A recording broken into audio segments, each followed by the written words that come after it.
Well, so that last video was quite exciting. Hopefully you guys enjoyed watching the destruction test of this anvil. So let's go ahead and do a deep dive of what happened, or what I believe actually took place, and what happened with this anvil and why it failed to hold up to our very rigorous over-the-top testing. Quick disclaimer, the destruction testing videos are taking something to its absolute maximum and extreme. So we are torture testing these items, and this is not normal use, nor would this be considered normal wear. You would not have two big grown strapping men swinging sledgehammers for the fences at the surface of your anvil. There would always be, in this case, hot steel underneath the work, underneath the hammer blows to soften and cushion things. And so had that been the case, we were working a large billet or something, this anvil would have held up just marvelously and fine. So with that disclaimer out of the way, let's get into why this piece actually ended up eventually failing. The reason why I believe that this tail section actually failed in this case and on this video is because on this sample that I'm holding of the tail section, you can clearly see an indicator where there was a slight crack. There's a darker spot. Oftentimes these little dark spots are on the very edge. You may not be able to actually see a physical crack there. This is one of those things that might have revealed itself further on down the line. This was most likely a little stress fracture that started when they actually heat treated this piece. There was a tiny little stress crack that was across the rear end of this hardy hole, and it was directly adjacent from a very sharp corner of the hardy hole itself, okay?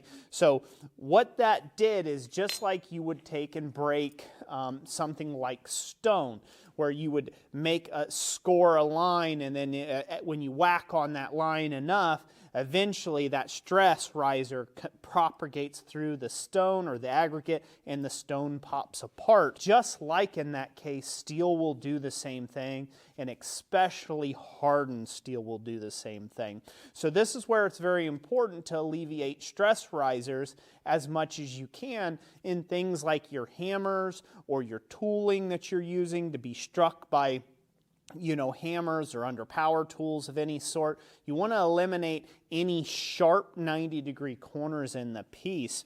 But that is ultimately what caused this to fail in this particular section of the tail section. All those concentrated stresses right where that crack was already evident and starting to perform. Now, one thing that did shock me on this test is, as I said in my review video, there was a small little casting imperfection around the Pritchell hole of this, and I thought for sure that would have cracked through and blown off within just a hit or two. I actually struck pretty hard on this edge, and it didn't actually fly apart at that juncture, but it did decide to crack all the way through right at the harsh square corner of the hardy hole, which is to be expected. Price-Centered Ironworks is sponsored by BlacksmithSupply.com and viewers like you. Be sure to check out BlacksmithSupply.com for all your forging needs. Now back to the video.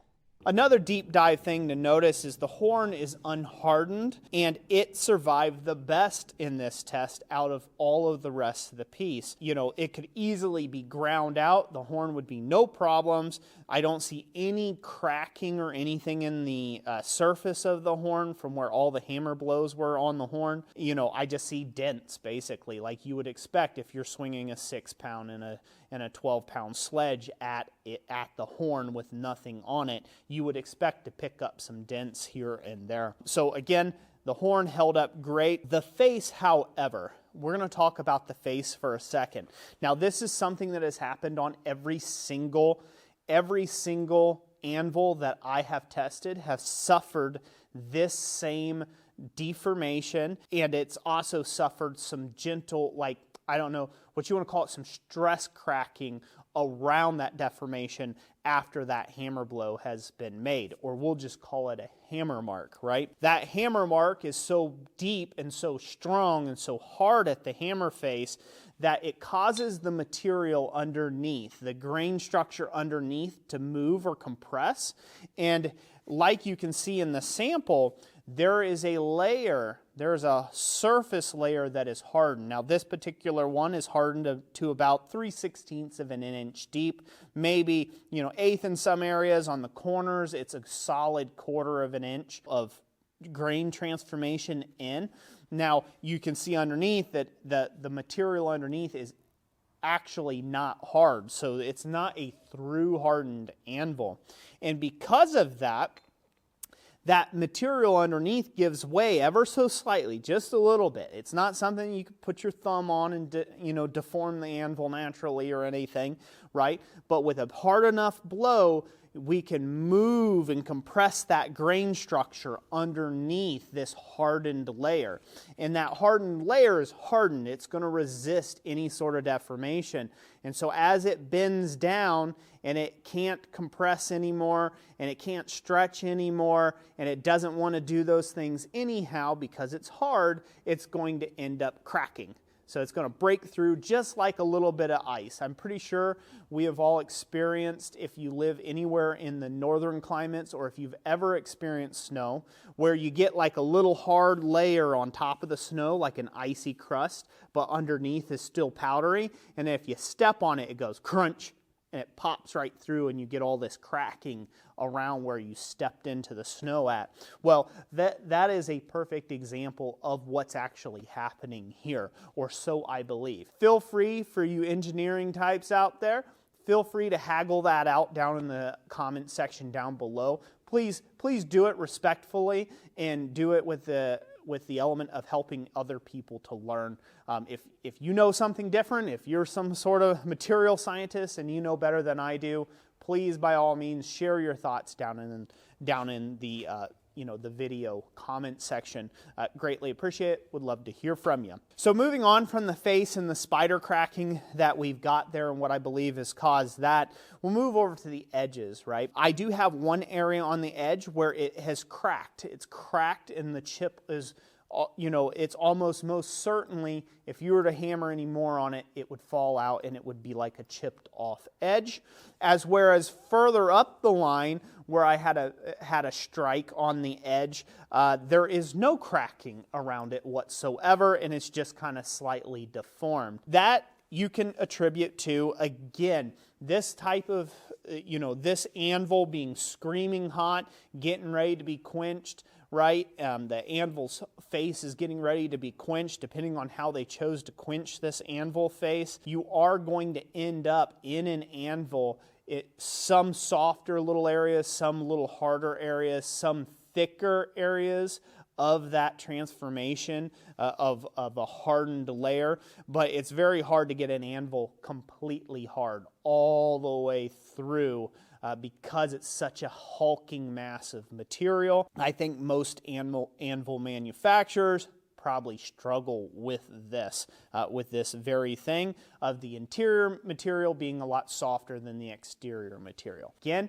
I'm not an anvil manufacturer, so I can't I can't really attest to that one way or the other.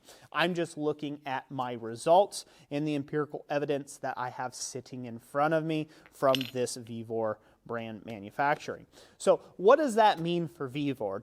What does that mean for Vevor, or for this particular cheap kind of anvil that you can pick up out there? Again, you can find it on sale sometimes. It's $100. I think right now at the recording of this video, I don't know when it'll be later on, but it was like $109 last time I checked. When I first did my review video of it, it was $129 that I purchased it for. So it goes up and down in price depending on what they want to run, but that's shipped to your doorstep. What does that mean for this? Is this a good buy for you as a smith?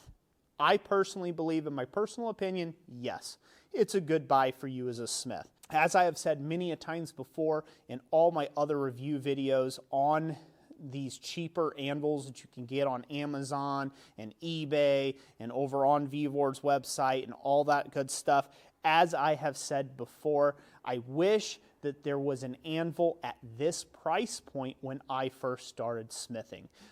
There was not. You had just absolute turds for anvils. In fact, there's people still trying to sell junk anvils that for the history and the rust factor that are just beat to pieces, and they want, you know, $600-700 for them, and they're like $100 anvil.